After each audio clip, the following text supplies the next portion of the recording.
कपूर गद्दारों की सिर्फ एक ही वजह है, मौत, मौत, मौत। उस जले घर में माँ बाप की चीखें गूंज रही थी और दीवारों पर गद्दार लिखा हुआ था।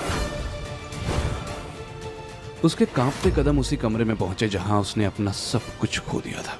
तभी उसे किसी ने पीछे से धक्का दिया। गद्दार का बेटा गद्दार ही होता है। जैसा अंत तेरे माँ बाप का हुआ है ना, वही अंत तेरा होगा। तेरी हिम्मत कैसे हुई उनके बारे में बात करने की? तुम्हें जिंदा नहीं छोड़ूंगा।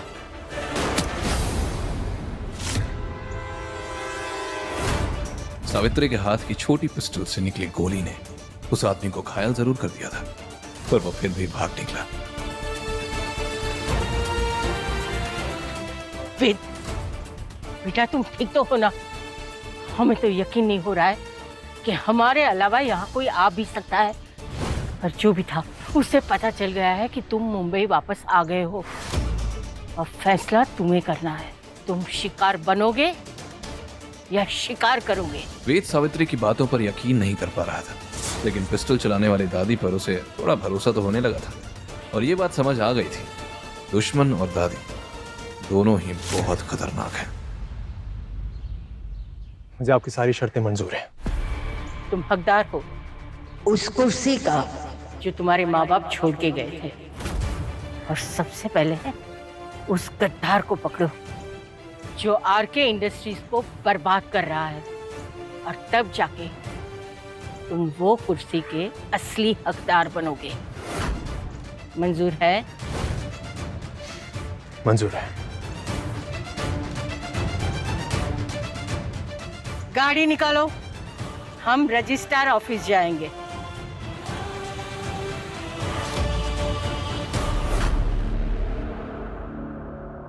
दादी, इतनी इमरजेंसी में क्यों बुलाया? मैं कब...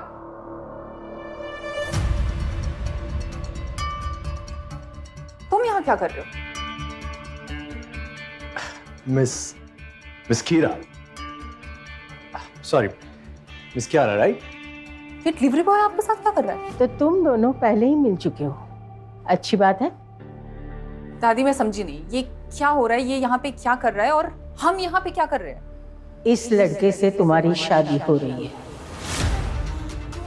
दादी ये कैसा गंदा मजाक है? ये लड़का एक हम तुम्हें सवाल नहीं पूछ रहे हैं कियारा, ये हमारा फैसला है।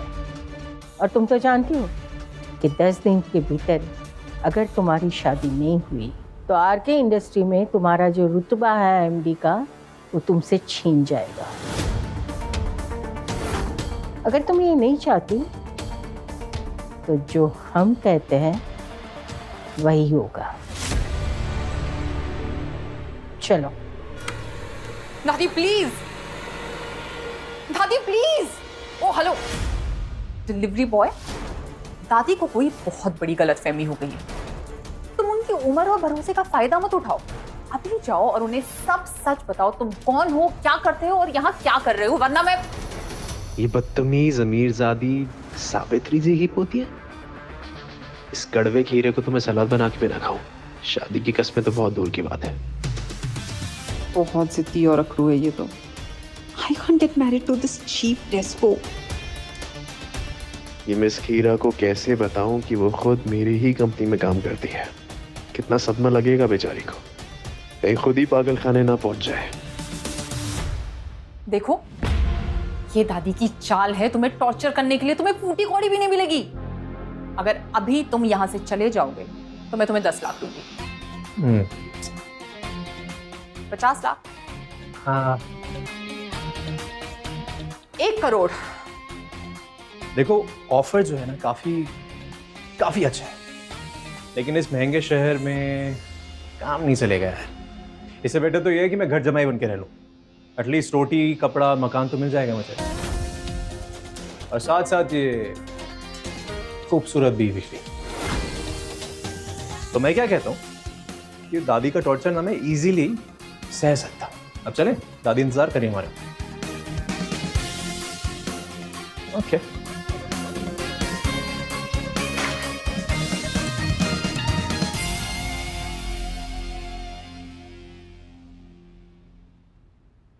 आओ कियारा, रजिस्ट्रार के सामने सिग्नेचर करो। आओ।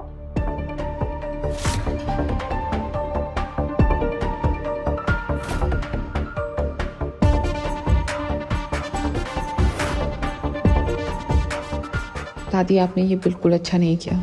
क्या मैंने इतनी मेहनत इस दिन के लिए की थी इस कंपनी में कि एक एमडी होने के बावजूद भी लोग मुझे एक डिलीवरी बॉय की वाइफ बोले।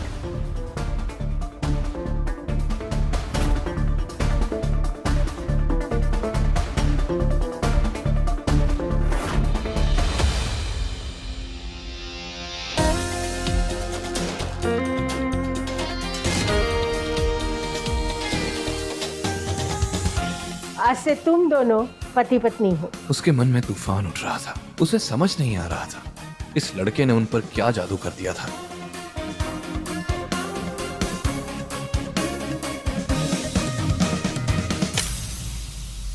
असली तूफान तो रायज़ादा मेंशन के अंदर उमड़ रहा था। सावित्री और कियारा जैसे ही घर पहुंची, कियारा गुस्से में तमतमाई, बिना दादी की परवाह किए अपने रूम में चले गई और धड़ाम से अपने रूम का दरवाजा बंद कर दिया। कियारा, तुम समझ जाओगी कि हमने जो कुछ भी किया है ना, सिर्फ और सिर्फ तुम्हारे भले के लिए किया है। कियारा का कोई जवाब नहीं आया। सावित्री का दिल भर आया। आज पहली बार उसने अपनी पोती को हर्ट किया था, लेकिन वो चाहकर भी उसे सच नहीं बता सकती थी।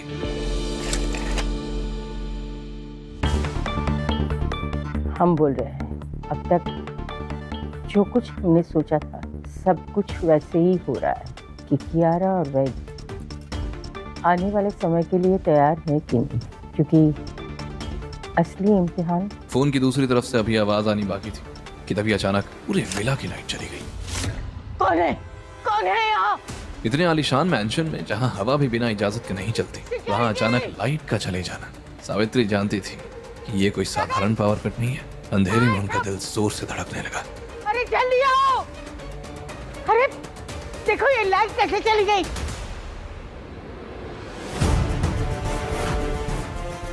सिक्योरिटी गार्ड्स अपनी पिस्टल हाथ में लिए मैंशन का चप्पा चप्पा छान मारने लगे, पर उन्हें वहां कोई भी सुराग नहीं मिला।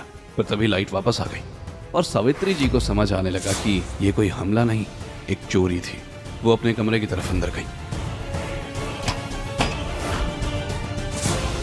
वेद के अंदर आते ही सारे बॉडीगार्ड्स बिना कुछ कहे एक एक करके वहां से निकल गए। हैरान परेशान वेद सीधा सावित्री जी के कमरे की तरफ बढ़ गया।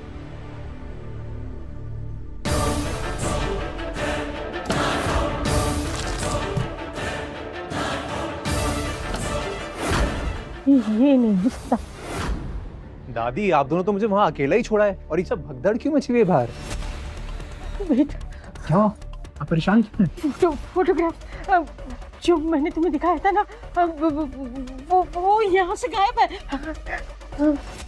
पर दादी, कोई चोर ये आधी अधूरी पिक्चर लेके क्यों जाएगा? क्या है उसमें ऐसा? अरे ये सिर्फ फोटोग्राफ नहीं था, उसके पीछे एक इनविजिबल कोड लिखा गया था जो तुम्हारे माँ बाप के जाने के बाद कोई डिकोड नहीं कर पाया। वेद के इस सवाल का जवाब जब सावित्री ने दिया तो उसके पैरों तले जमीन ही खिसक गई। कौन था जिसने वेद के माँ बाप की तस्वीर चुराई थी, और क्यों? सावित्री वेद को क्या दिखाना चाहती है? क्या कियारा 10 दिन में ये शादी तोड़ देगी? क्या वेद आरके इंडस्ट्रीज के अंदर छुपे दुश्मन का पता लगा पाएगा? जानने के लिए सुनते रहिए केएफ और किंग, सिर्फ पॉकेट एफएम पर। दादी, कोई चोर ये